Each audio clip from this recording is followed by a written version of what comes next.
Somebody asked a good question in there about, somebody said, they were talking about their experience seeing somebody with black eyes. And I made a comment. Here was my comment was, I'm sorry to hear that. Why do I say that? It's not ever a privileged position seeing such things in the world's paradigm of this UFO stuff is crazy. It's crazy. And I'm going to have to fight. You know what? People are involved in a fight. There are teams of people involved in fights you wouldn't believe. And I mean fights with things in this world. And it's continuous and ongoing. And basically, you are the battleground. You wouldn't believe how you're the battleground, but you are. So I hope that you guys, it becomes a productive conversation, that you guys get the gist of it, because these occurrences, I'm going to call them occurrences, that continue to happen, they're getting worse. A long, long time ago, it was broken in a long time ago to some things, and I'll tell you, still, sometimes you can see things, and it can be no more than 50 feet in front of you. You could feel the heat coming off of it, but your brain will not allow you to keep it.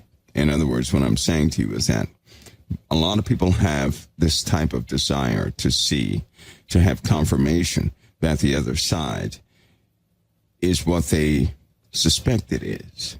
But I'll be the first to tell you, you don't want that confirmation. If I were you, I wouldn't even ask the Lord for that confirmation, but I would trust His timing and what you're exposed to, right? Because if you see something like that, every piece of sense or the mind that you have is going to reject it. It will, as though you're not supposed to remember that or keep it, and that's a true occurrence. But I'll talk about some more of that tonight. I'm going to begin this conversation with a set of emails I received concerning our midnight hours, folks, and I'm going to generalize or summarize the conversation and generalize one of the biggest points in the conversations that I received back. I want to say first, thank you guys for sending back the email. Second, I'm going to address your issue. A lot of people never knew about dedicating your home to the Father, right? Now, we have been overwhelmed with emails for the past, about 5 days or so, with people who actually did it. And right after they did it, two specific things happened with more than, it's thousands of people. This happened with thousands of people, and I want to explain what happened. And also, if you guys ever contact each other inside of COT, learn to discuss these things with each other, because it's undeniable what took place in their homes. Immediately after doing it, they heard a boom, followed by something, some type of their computers fell over, or the table it was sitting on fell over, or something hit the computer. In all cases, they heard a boom, a shaking, like an earthquake in the house and nowhere else, followed by something smacking the computer. And you guys remember, these entities, they don't like losing real estate. And normally that's when you hear that boom, right, followed by some weird thing happening to the device you normally operate with, that is more like a message. It is dissatisfaction. They don't like to lose real estate. It's like them. It's like an eviction process beginning for these entities, right? They don't want to give up ground. They don't. And it really, once you do this, right, do it based on your committal. Go forward. Don't ever look back. Never look back. Never allow anybody to take you down certain avenues. And what that means is, for a lot of you, you're involved in conversation, the research of information. You're going to have to give that somewhat of a break, and don't go down those avenues that really pull at you strongly. You're going to have to say, no, I'm not doing that. You're going to have to do this. That way you're rooted in Christianity and with Christ, and that can't be used against you. Because once this stuff begins, right now we're not talking about the spooky stuff, but they have a dissatisfaction. Once your stuff is committed, you're hands off is what happens. You're not to be touched. You're not to be toyed with. And that's a good thing, given the times we face and what the Lord said would happen and what we know is going to happen, because each and every one of you, let me remind you, each and every one of you within you is almost a mechanism you were born with, a mechanism that does not allow you. It doesn't allow you to accept the world like everybody is presenting it. You know, and all of your brothers and your sisters, they have an awareness that something is different than what everybody presented to you. All of you know this, that there's more to this existence than what most people are engaged in. You've known this since birth. And I'm going to share something that goes along with that. That's a blessing, guys.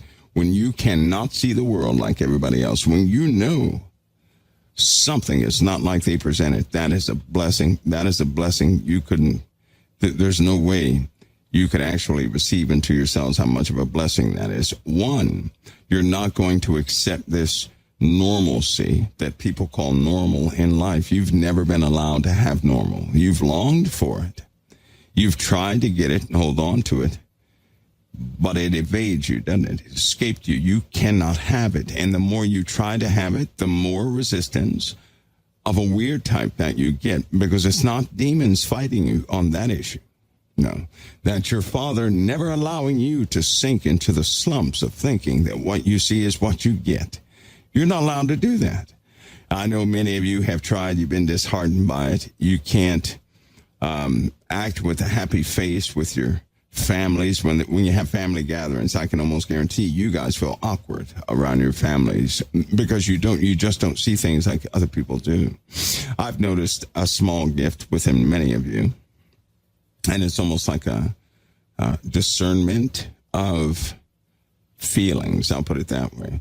You get a general feel of those around you, and all these gifts are important because they're necessary given a certain lifestyle. Remember, the Lord didn't call you to be like the people you knew in your life. He called you for a very unique purpose. So you can't be like everybody else. We're not automatons, nor are we robots. We don't copy what somebody does before us, right? But we grow into what the Lord would have us be. And the Lord has, he's truly marked all of those who love the Lord. He marked you with such grace and mercy. And I'm telling you something, once you become aware of this, once you actually see it, once you actually begin to, really see it, because your eyes are going to be open to it. Anything that's been a perpetual lie, anything that has been set up to make you believe in falsehoods, the Lord will crush that, because he already said he would. He's going to crush it. And I do mean crush it. Now, most people don't know about that prophecy. They just don't know about that prophecy. So I'll say it one more time before we actually get into some details. Anything that you have accepted in your life as being normal or something like that, and it's not, the Lord is going to crush what makes it invisible. See, when Paul was speaking to the people and he said, the mystery of iniquity doth already work. That's just like saying evil is already in operation. It's just invisible. And what is allowing it, what is making it invisible, is going to be moved out of the way. A lot of people look forward to that time, right? That's a sequence. Once it's moved out of the way, you're going to see the truth of a great many things, and it's time for you guys to get prepared for that. Because a lot of people say, oh, yes, I want the truth. I can tell you right now, given how you guys communicate, you're not quite there yet. And you will see the truth. Now, when I say see the truth, you see the exterior of your family. No, the day is coming when you will see the interior. You'll see the interior. You see the exterior of your job. You see the exterior of these people on TV. No, it's not what I'm talking about. I'm talking about seeing the inside of them, down to their very motives. Something that you're going to be able to see. You will not be able to articulate it unless God called you in a specific capacity, but you're going to see more than you want to see. The truth, as it turns out, is something you yearn for because it's so harmless when you're distant from it. I think a lot of people, if they could, they would, a lot of people right now who have been immersed into a specific type world, if they could rephrase that, they would say, I want to know the truth of my Father or the truth of my Lord, not necessarily the truth of all things, right? We're not, if you could handle, and I know that line seems old, but if you could handle seeing the truth, you would have seen it by now. If you could handle standing face to face with entities you desire to see, you would have stood face to face with them by now. They would never ever be hidden from you. Because once you see them, it's not because it was by mistake or they slipped up. You only see them when they want you to see them. Now, there are two reasons why they would make themselves visible to somebody. In some cases, unfortunately, it means because they are working in the life of that individual. And it's time to put the brakes on their operation. You guys, you may not know this either, but you think that you're not being used. You think that they're not manipulating things in your home and in your life. No, they are perpetually active. You can put the brakes on them. You can cut out all the nonsense, but listen to me carefully.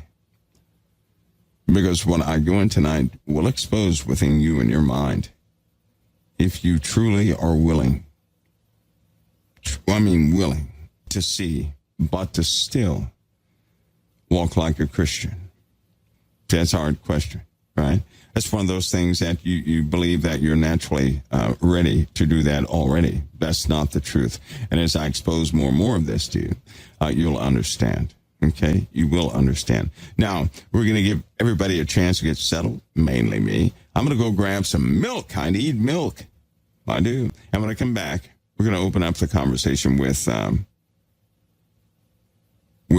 a question that everything is going to be based on this one question. Now, I do have the chat room open for certain questions.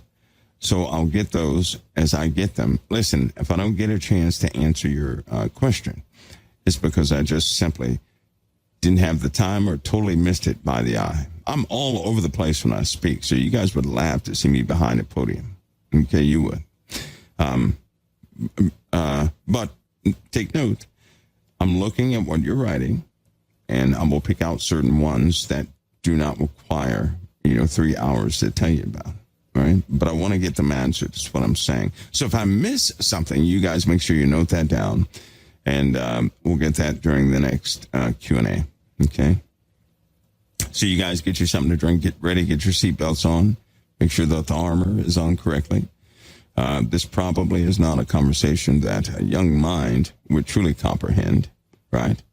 It's not bad or anything. It'll never be bad. It's always based upon your faith and Christ, right? But there's some scenes and architecture in this conversation they may not have a clue about, or worse, they could hear a piece of it and it gets interpreted the wrong way by somebody else. Before we go on break, I would ask you guys to something always keep this under consideration. Do me one favor, please, as your brother in Christ. Listen to the whole thing in context before you run off with anything I said. Please do that. Okay, please don't get half of it. Become emotionally compromised and leave. If you get angry, right, for any reason, if you start getting frustrated for any reason, please try to sit and listen to the whole thing in context so that no one is offended, okay? Because in the midnight hours, we go into areas that are uncomfortable for a lot of people to talk about, right? Sometimes people take offense. If we mention the word Catholic or start talking about Catholics, you guys have heard so much things that bash Catholics that those of you who are under that Catholic banner right now, you may become offended. So I'm asking you, don't do that, right? And also note that you are not those who have been around you who fell. That's not who you are. You are an individual, okay? A very choice individual, but nevertheless, you are individuals. You are not those things that you would so easily relate yourself to that have fallen in this world. That's not who you are anymore. Okay? You are a child. You're in the family and stand as such. Right? There are certain rights you have. Okay? So don't, please, try not to hear something halfway and then leave in anger or something like that. Please hear it all in context.